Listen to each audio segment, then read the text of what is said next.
Let us take a moment to greet one another.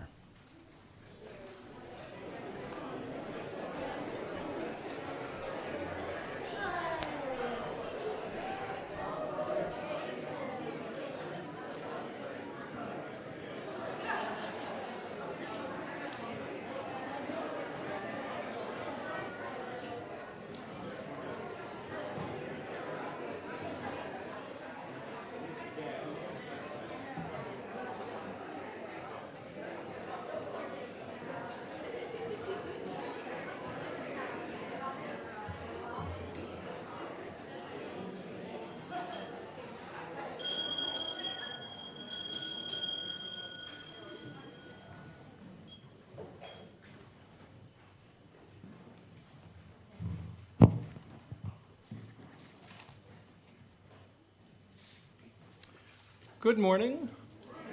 Welcome on this chilly morning to the Winchester Unitarian Society, a hotbed of progressive religion in the Mystic Valley. I'm Peter McEntee, serving as your worship associate today. Unitarian Universalism is not a religion that dictates what you should believe. Rather, it is a religion that emphasizes living a life with integrity based on shared values, with love at the center. Maybe you've been coming here for decades. Maybe you're searching around to find a new. Maybe you just slipped in the door today because it was warm and you smelled coffee. People come to Unitarian Universalism from many different backgrounds, and everyone comes for their own reasons. Whatever your reasons for being here, we're very glad that you came.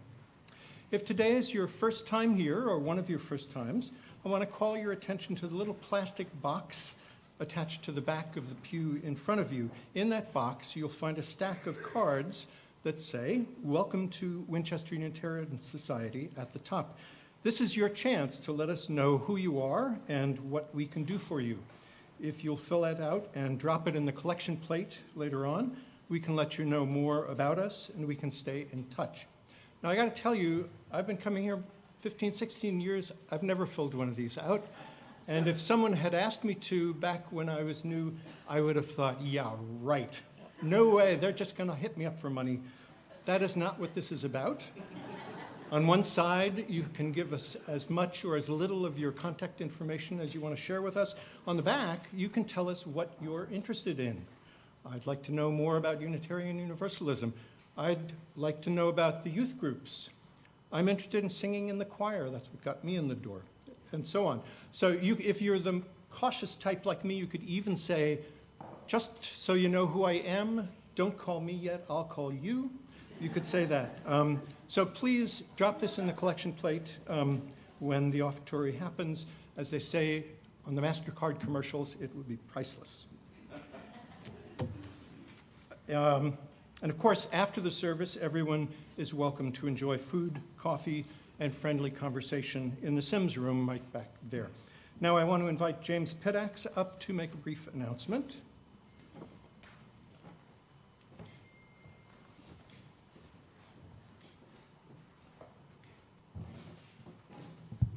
Good morning. So, no, we're not having a fire drill today. However, I did want to let people know that our morning sexton, Joe Corselli, has retired. There are cards and an envelope for donations in the parlor, and we are accepting credit cards. Thank you.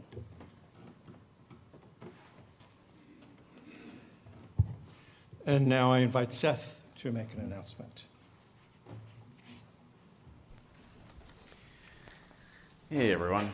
So we are going to start a project. I'm not sure how big of a project yet it's going to be, but about trying to create some shared resources for resilience in these trying times. I'm hoping that we'll do it in a few different ways over a few different Sunday services this winter and spring. But the first one is coming up very quickly this next Sunday. And in it, what I'm really hoping to do is share texts, sacred texts, but whatever that means to you in terms of sacred texts, that help you find resilience in times of hardship and challenge. So that could mean the Bible, it could mean the Quran, it could mean the Tao Te Ching, or it could mean a Mary Oliver poem, because we're UUs, right? Everybody loves Mary Oliver.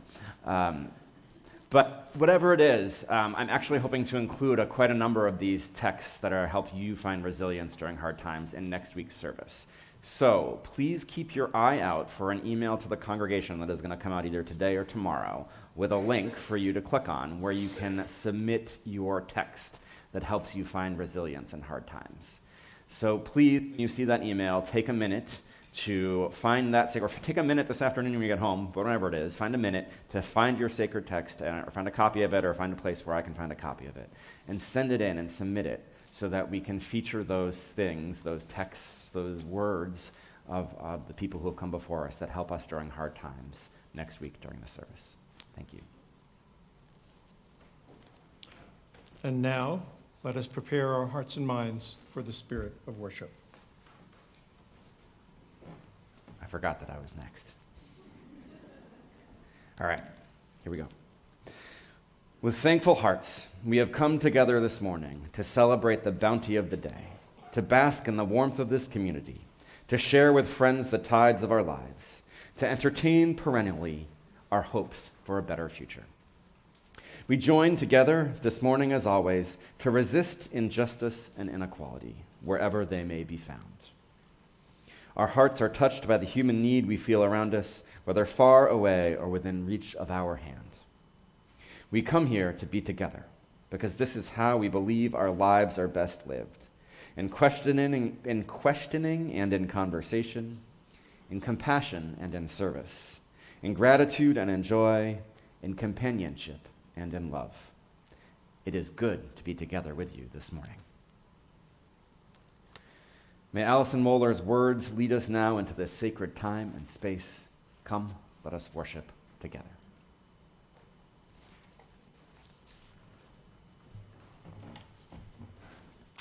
I invite Jeremiah up to light our chalice. Here he comes, as I read words by Erica Hewitt. To be a Unitarian Universalist means that we'll never be done with the work of telling the truth about oppression, the work of resisting any laws, policies, or practices that deny anyone their humanity, the work of stubbornly seeking out the spark of the divine in each other, no matter what, the work of creating heaven on earth. To be a Unitarian Universalist also means we're not alone in the work. We are not alone because of our promises to love one another. We're not alone because we are companions on the journey. We grow ourselves into allies, helping one another get free, because none of us is truly free until we are all free. Now, please rise in body or in spirit to sing hymn number 169 in the gray hymnal, We Shall Overcome.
I now invite our youngest forward for a little story.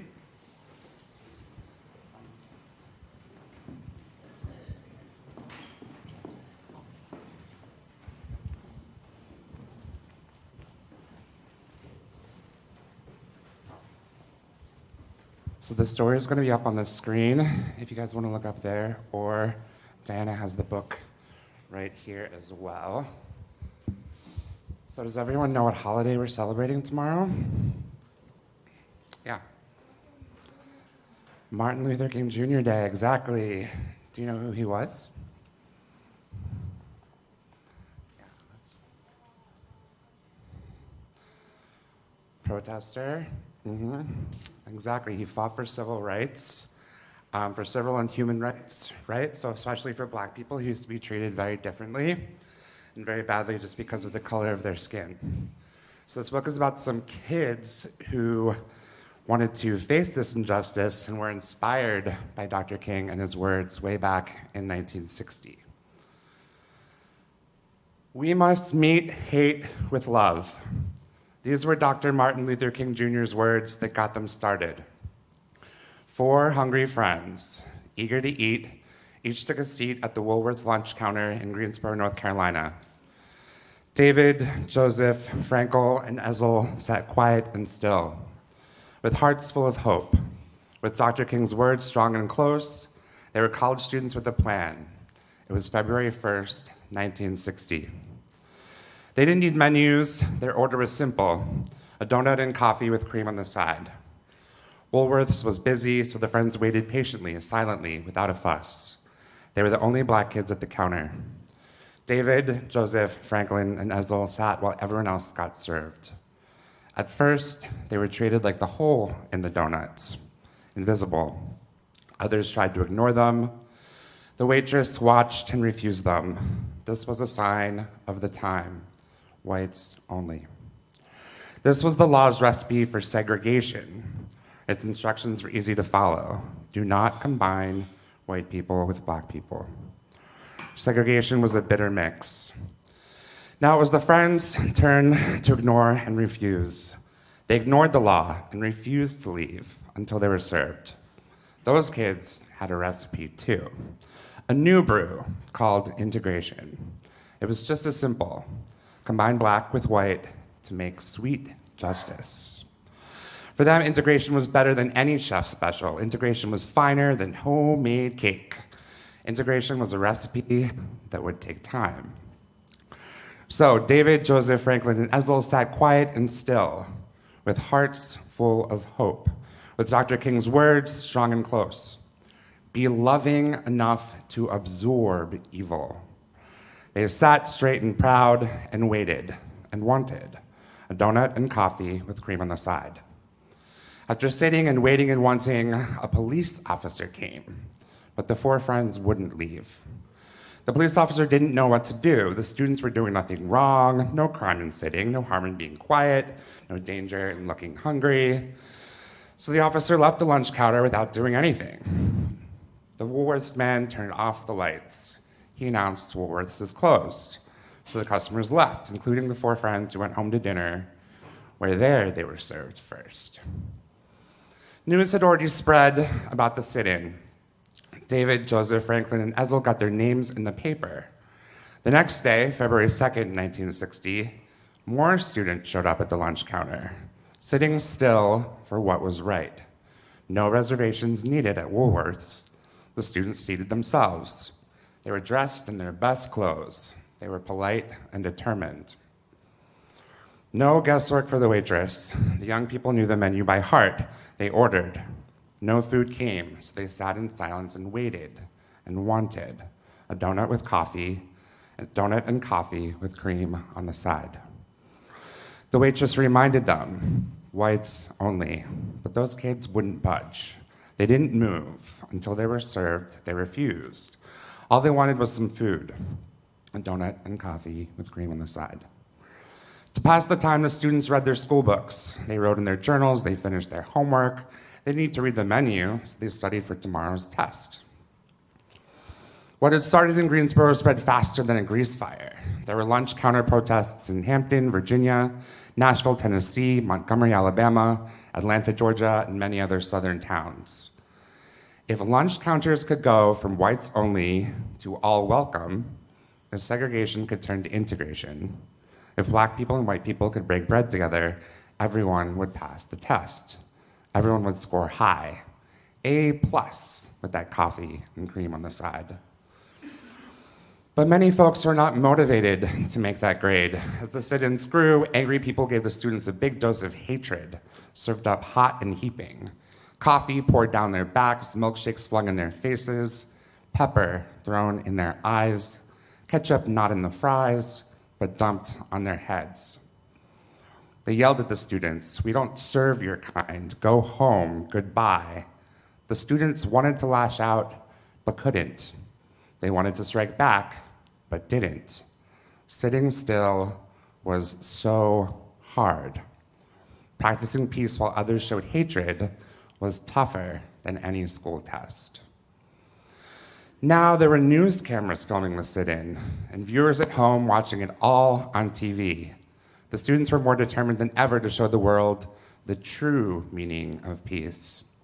So they sat in silence with hearts full of hope, with Dr. King's dream true and close. These are the words that kept them going. We must meet violence with nonviolence. The students sat proud and still and waited and wanted a donut and coffee with cream on the side. Soon the sit-ins grew bigger and wider. White students joined their black friends to protest the unfair treatment by restaurant owners who would not serve food to black patrons. They also opposed segregated libraries, buses, parks, and pools. With so many students gathered, people got scared there would be fighting. They were afraid of all those youngsters grouped together for a cause. Even though the students were committed to peace, the police now took action. They accused the students of loafing. They arrested them. They took them to jail. The students didn't resist. They didn't fight. Instead, they sang freedom songs to keep the peace. They held Dr. King's words steady and close. Demonstrate calm dignity. Soon, folks were so busy arguing about who was right and who was wrong that they stopped going to Woolworths and other segregated places. Some shops were forced to integrate to keep their businesses alive.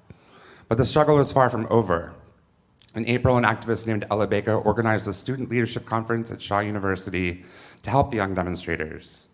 With Ella, the students formed the Student Nonviolent Coordinating Committee, SNCC. Inspired by Dr. King, they came up with powerful words of their own. These are the words that became the SNCC slogan. We are all leaders. When President John F. Kennedy got a taste of SNCC's integration, he didn't sit in, he stepped in. On June 11th, 1963, the president went on TV. He urged Americans to treat each other fairly. He then told Congress to take action against segregation, which became the Civil Rights Act of 1964. On July 2nd, 1964, President Lyndon B. Johnson made the act a law. It banned segregation in public places. The hard work and courage of those brave students paid off. They had taken a bite out of segregation, and now it was time to savor equality. Now they're ready for a big sip of freedom. Their order was simple: a double dose of peace with nonviolence on top. Hold the heat, leave off the injustice. And oh, integration sure tasted good. Those courageous young people enjoyed every bit. They came back to Woolworths for seconds and thirds, and for many helpings after that. Here's why I open that page. When the sit-ins were all done, the students left a big tip. A donut and coffee with cream on the side is not about food, it's about pride. These are the words that filled them up. Now the students have the right recipe for integration. The steps were easy to follow. 1, start with love. 2, add conviction. 3, season with hope. 4, add extra faith to flavor. 5, mix black people with white people. 6, let unity stand. 7, fold in change. 8, sprinkle with dignity. 9, bake until golden. 10, serve immediately. Mix enough for all. After weeks of sitting when their backsides ached, after months of being still when their feet fell asleep, After years of praying for laws to change, when they were so hungry for equality, the young people finally got what they ordered. It was worth the wait. It was served to them exactly how they wanted it. Well done. So that's the end of the story. And I chose that story because it celebrates Martin Luther King and how his ideas inspired people to action, but it's also a good example of how people of all ages can be effective in creating change when they hold love at the center and take actions according to their values. So now let's take a much smaller action and go off to our RE classes while the grown-ups sing us out. Words are in your orders of service.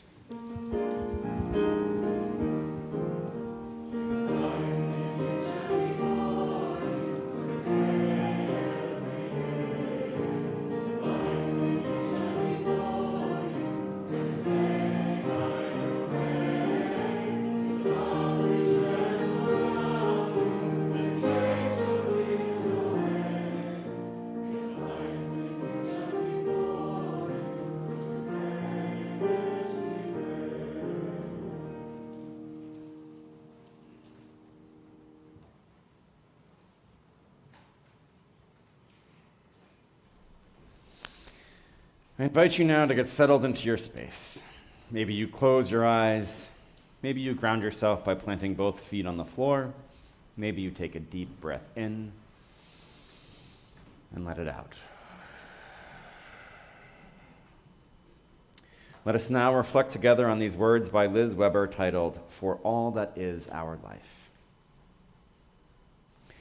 Spirit of life, help us to be present with all that is our life, both our deepest sorrows and our greatest joys, so that we can truly live, engaging fully in our own life and in our community.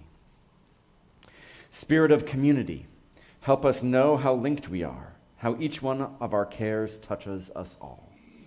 Help us to ask for support when we are in need and offer our support to others when we are able, so that we may rest in the solace of one another's love. Spirit of love, help us to love our neighbor as we love ourselves, so that we might fully embody love and resist hatred. Spirit of resistance, help us stick up for what is right, even when we are tired or afraid. Help us to dream of the world as it should be and act to bring that world about. Help us to find hope each day. Spirit of hope, help us through this day and each day. Help us be present for all that is our life. For all this we pray. Amen, and blessed be. You may come forward and light a candle now if you wish. Let us kindle the light.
Even though there is only one reading listed in the order of service, we actually have two this morning. That was my error, but it's okay. We've got them both.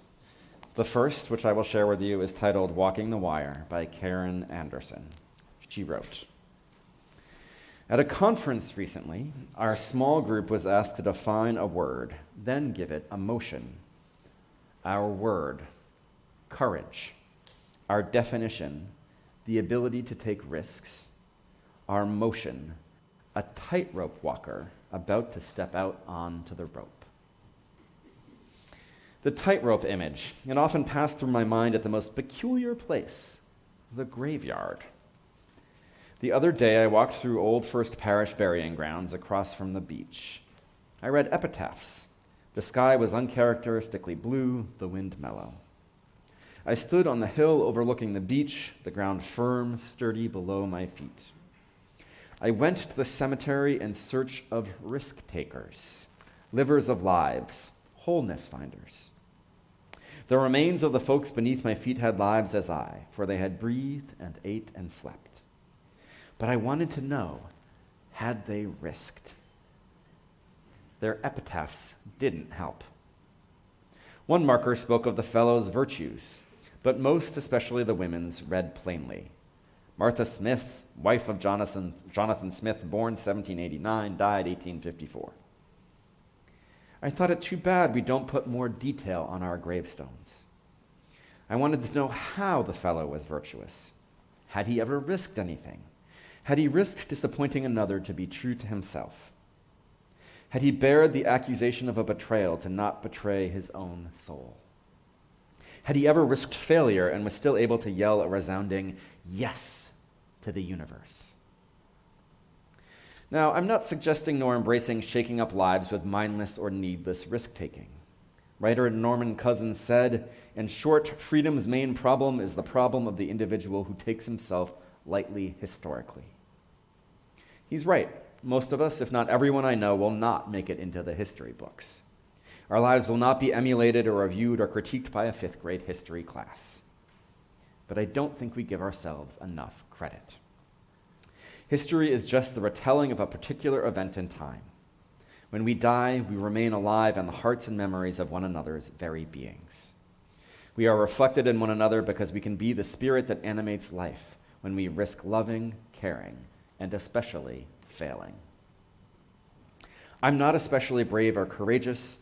Chances are slim that I'll walk on a tightrope, bungee jump, become president, or engage in international espionage. Risky jobs or avocations included. But that's not what I'm talking about. Not adventure as much as your ability to probe the truth, to live with integrity, to encompass compassion, to be bold in living and loving. Risky, courageous endeavors. When people amble through a graveyard in 100 years, I want them to stop at my tombstone, befuddled over a simple sketch, a drawing of a tightrope walker taking the first step. They may think that's what I did with my life, but no. How they would be surprised to know that all I did was to risk love and boundaries, truth and failure. That's all I will have done. But that will not go on my tombstone if I fail to earn the right to have it there. So I remind myself of that tightrope each day. You have the same one before you. Take a step, be bold, and don't forget to breathe. Here ends our first reading.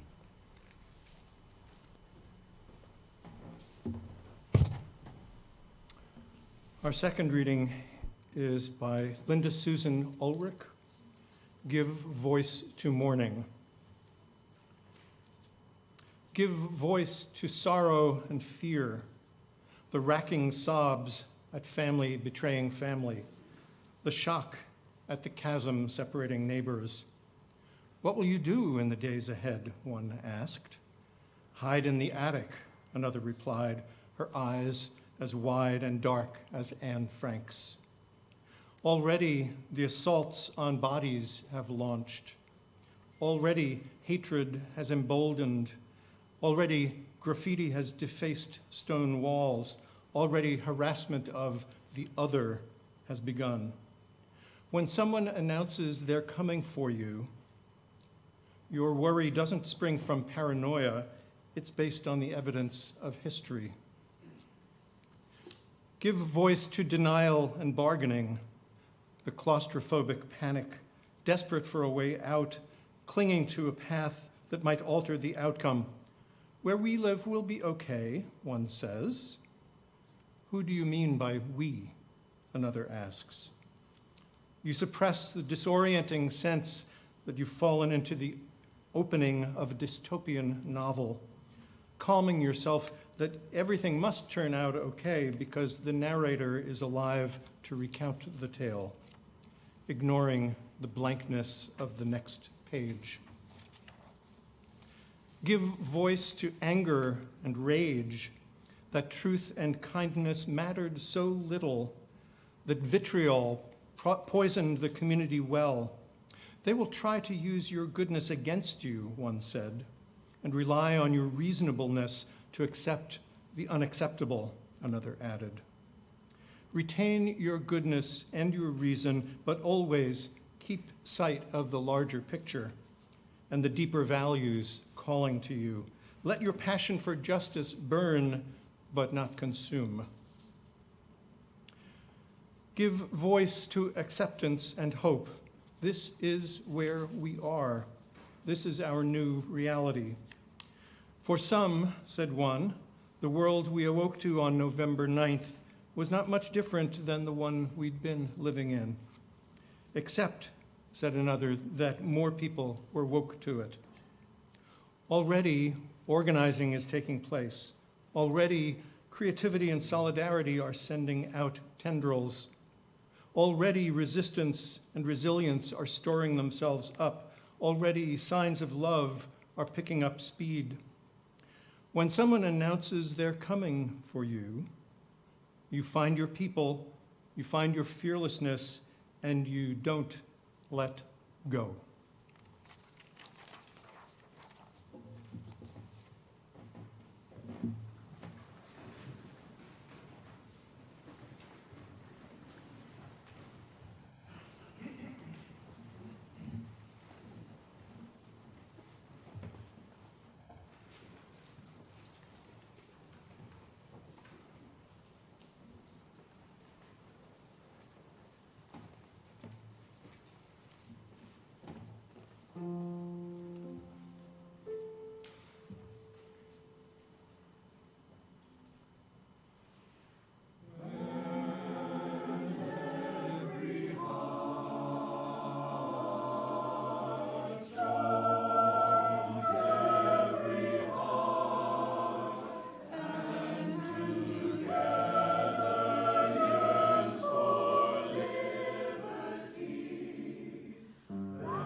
That was beautiful, choir. Thank you.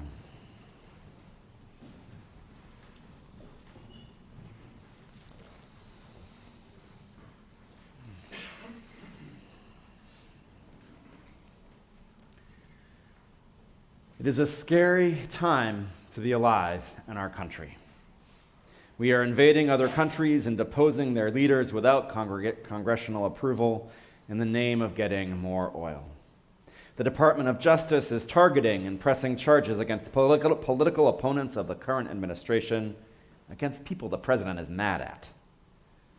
The federal government is ignoring laws and court orders and getting away with it, including deploying troops on U.S. soil, targeting blue states and cities. There is more, of course, much more that is happening. And so much of it is terrifying. For me, the killing of Renee Good by an ICE officer brought my fear to a new level. For me, this is because of my white privilege. People of color in this country already fear law enforcement, with good reason. And before this, I knew consciously and subconsciously that my white skin provided me with a layer of protection. I knew that if I went to a protest, I might be arrested, but it was highly unlikely I was going to be shot. Prior to the killing of Renee Good, when going to a protest, I did not fear for my life. I no longer feel that sense of protection. If they can kill Renee Good, they can kill me. For people of color in our country, and to people who hold other marginalized identities, this fear is not new. It is a privilege I've had as someone who checks all the privilege boxes not to have to fear for my life. Perhaps it is a privilege many of you have felt as well, and perhaps you too can no longer count on that protection. And there are some of us here who never could have counted on that protection. These are the stakes under which Reverend Dr. Martin Luther King Jr. and so many others in the civil rights movement operated. They were under fear for their lives, and not just from private citizens, even though it was a private citizen who killed Dr. King. We think of Reverend Dr. King as a courageous man, and he was. As was Rosa Parks, a courageous woman. As were so many who participated in the civil rights movement, courageous people. It was not, though, because they were not afraid. Dr. King wrote about and spoke about his own fears and sense of vulnerability. He was courageous not because he was not afraid. He and so many others were courageous because they were afraid and chose to act anyway. A while back, I read a book titled Feel the Fear and Do It Anyway. The main point in the book is very clearly explained in the title, that many, if not most of us, feel fear and that we can't let that fear paralyze us. The author noted that if we only ever acted when we weren't afraid, for many, if not most of us, we might never get anything done. That the key to a healthy and successful life was not to not be afraid or to wait until we fully overcame the fear, but as the title said, to feel the fear and do it anyway. This belief that many have in our culture that acting with courage means that we are not afraid can lead to inaction at best and paralysis at worst. Have any of you ever looked up the dictionary definition of courage anytime?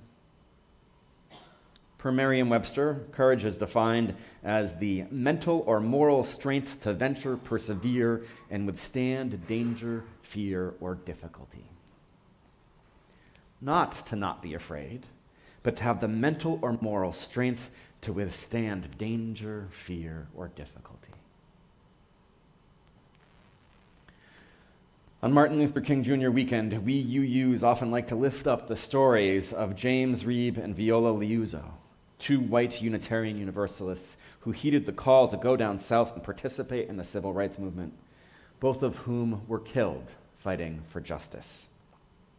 We lift them up as people who lived our values into being, as people who courageously fought for what was right and who gave their life to the cause.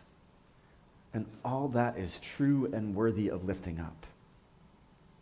Never, though, as far as I can recall, either as a child growing up in a UU congregation, nor as an adult attending UU congregations, never can I recall hearing about the fear they must have felt, making the choice they did to go down south and fight for justice. So often in histories, we share about the bravery, we share about the courage, but we do not share about the fear.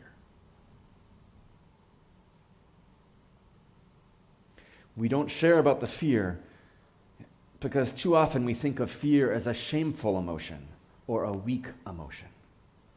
Too often we think of fear as something to be hidden, to be buried, to pretend never existed. But all that serves to do is give fear more power. And it also diminishes the validity of the fear. If fear is something wrong and bad and shameful, we shouldn't be feeling it.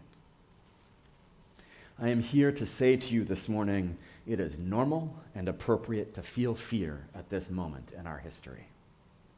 You should be afraid. Things are happening that we should be fearful of. I am afraid.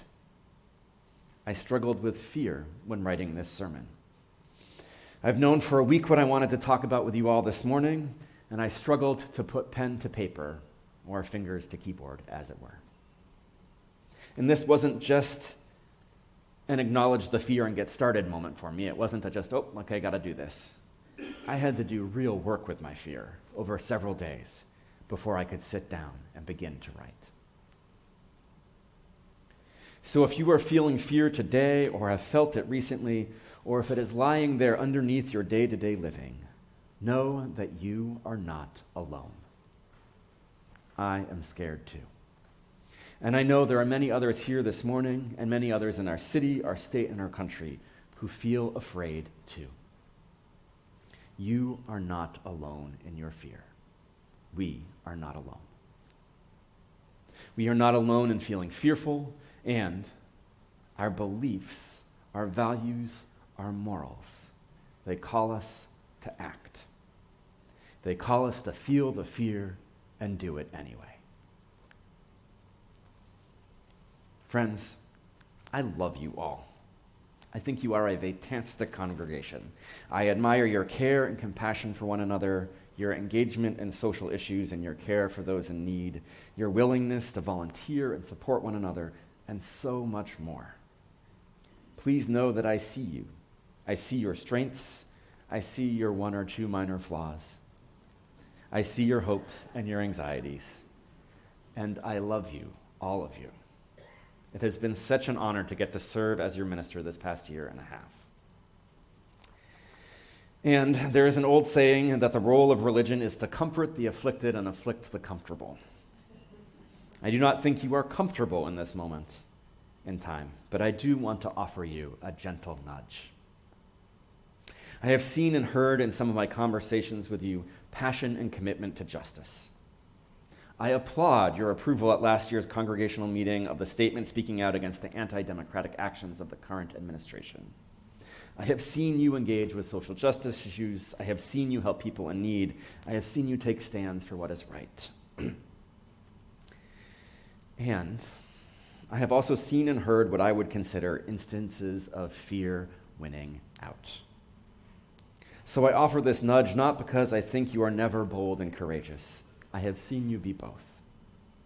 I offer this nudge because the time calls for us to do more. Our beliefs, our values call for us to do more. Love calls for us to do more. A concrete example so that you know what I'm talking about. This is a small thing in the grand scheme of things, but I realized earlier this week when one of you asked in a workshop, how can we better live our values out in the world? I realized that there was a recent opportunity that we all missed, myself included. As many of you know, back in October, there was a No Kings rally held right out there in the center of town, right in front of our congregation. I know many of you know because I saw many of you there. But here's the thing, the congregation as a whole did nothing. Despite the protest literally being on our front lawn, we did not have a welcome sign. We did not offer to let people use our bathrooms. We did not offer water or snacks to the protesters. Yes, we said yes to the protest organizers when they asked if they could put a table on our front lawn to help them organize, but that was passive support without our name visibly attached. We, and note that I include myself in that we did nothing to actively show our support, despite the protest being fully in line with our values, despite the statement we voted to make as a congregation last spring. Like I said, it is not the biggest thing in the world, and it was a missed opportunity to make our voice heard. I have heard some of you name fears in response to proposed actions about people coming after us, since after all, our Black Lives Matter and pride flags have been vandalized on more than one occasion. What else might happen? And I hope you've gotten the message this morning that I hear you. The fear is real, no doubt. And I encourage you to feel the fear and do it anyway. If we do not act now, then they have won.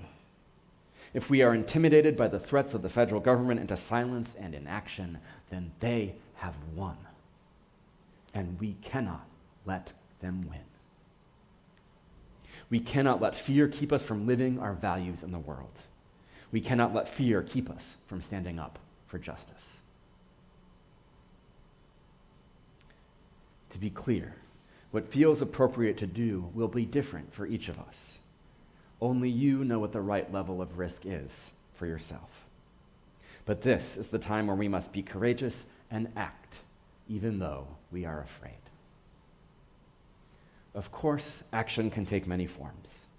Maybe for you, it's looking up our national You the Vote movement and finding ways to support and protect democracy from the safety of your home. Maybe for you, it's going to support people you are connected to, like many of you showed up to support Maria, an undocumented person this congregation has supported in the past, as you showed up at her ICE hearing this past Wednesday. Maybe for you, it is going to protests on the streets. Maybe for you, it's getting involved in organizing. Maybe for you, it's more. Whatever it is you feel called to do that's right for you, we need to do it. It's time to act.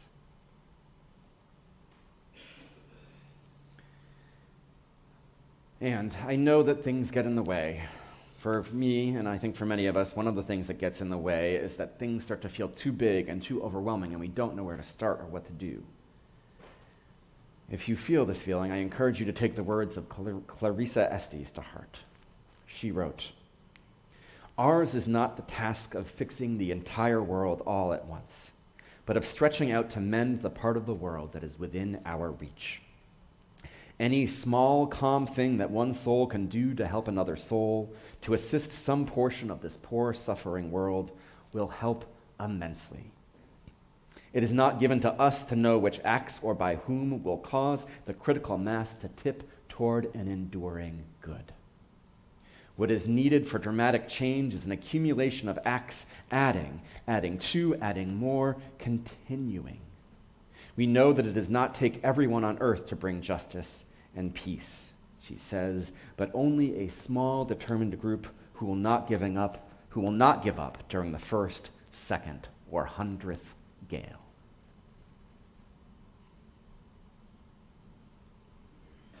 So as I said, I myself have said to others and to myself, it's hard to know where to start. And then I missed the opportunity with the No Kings protest to do something to contribute my part. The good news is that we are being presented with opportunities all the time to feel the fear and still be courageous and live our values into being in the world. Here are 3 things that might help you feel the fear and do it anyway. First, naming the fear out loud can be powerful and diminish the power the fear has over us. Like shame, fear that remains secret and hidden gains power. Naming it out loud can diminish that power. And so in a moment, I'm going to invite those of you who wish to say with me right here and right now, I am scared. You don't have to say anything if you don't want to, But if you feel like it, we're going to say, I am scared together. Ready?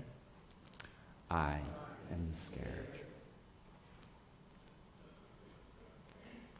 Second, we can know that love is on our side. MLK wrote, hatred and bitterness can never cure the disease of fear. Only love can do that. Love is on our side. Our statement of values tells us it's at the center, in fact, and it is a powerful ally. Third and finally, we have each other. We can trust and know that we are not alone. We are not alone in feeling afraid, and we are not alone in fighting for justice. And to help us practice that this morning, we are going to close this part of our time together by singing together. So it's a simple song I'm going to teach you right now. The first couple lines are call and response. I'll sing it, you sing it back to me, then we'll sing a part together, then again, call and response. Here, we'll just practice. So it starts with, courage, my friends, you do not walk alone. Let's sing that part together. You do not walk alone. We will walk with you and sing your spirit home. Courage, my friends, you do not walk alone. We will walk with you and sing your spirit home. Courage, my friends, you do not walk alone.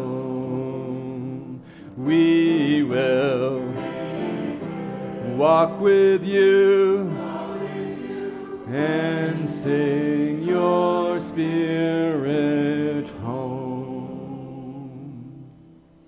Have courage, my friends. Feel the fear and do it anyway. Love, truth, and justice are on our side. You do not walk alone.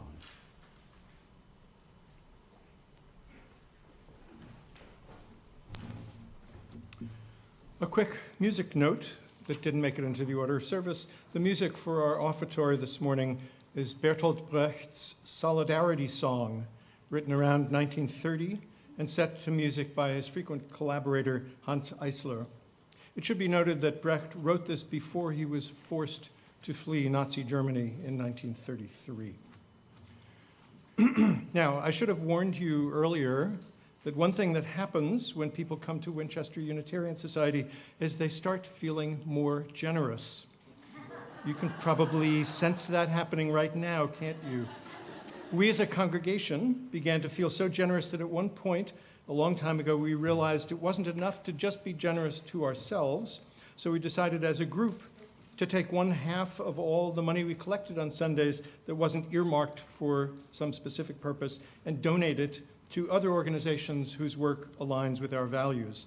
This week, our Share the Plate offering will go to the Mystic Valley area branch of the NAACP, an organization striving to improve human rights and dignity. You can read more about the NAACP in your order of service, as well as instructions for the different ways you can make your donation. Your generously given offering will now be gratefully received.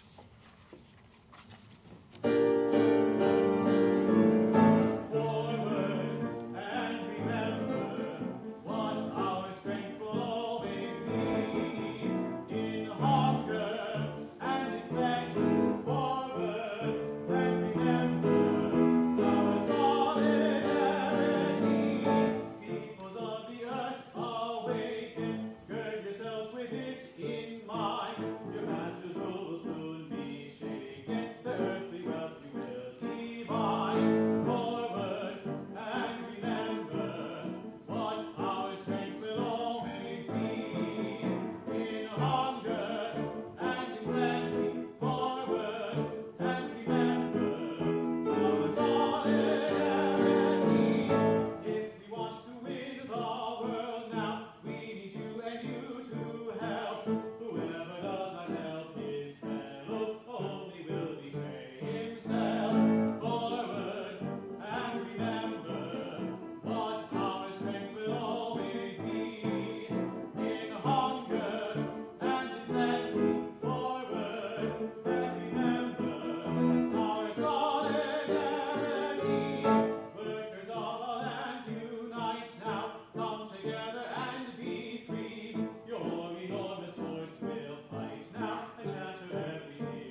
Those who wish to do so are invited to join in the unison affirmation. We gather not for ourselves alone, but to use our common power to build the beloved community within and beyond these walls. We create and reaffirm this covenant this day, to make justice flourish, to practice compassion amidst difference, and to embody transformative love. Now please rise in body or in spirit to sing hymn number 1028 in the Teal hymnal, The Fire of Commitment.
Friends, I seem to be filled with church truisms today because I'm about to share another one, which is that there's a saying that says that ministers preach the sermons that they need to hear themselves.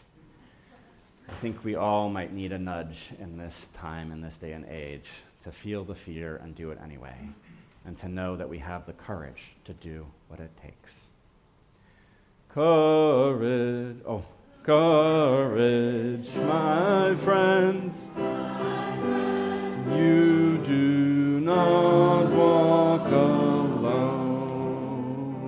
We will walk with you and sing your spirit home. Friends, go with courage and be blessed and be a blessing. Amen.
Please say with me the words printed in your order of service for extinguishing the chalice. We extinguish this flame, but not the light of truth, the warmth of community, or the fire of commitment. These we carry in our hearts until we are together again. Today's service is ended, but our life of service continues. Let's continue the conversation back in the Sims room.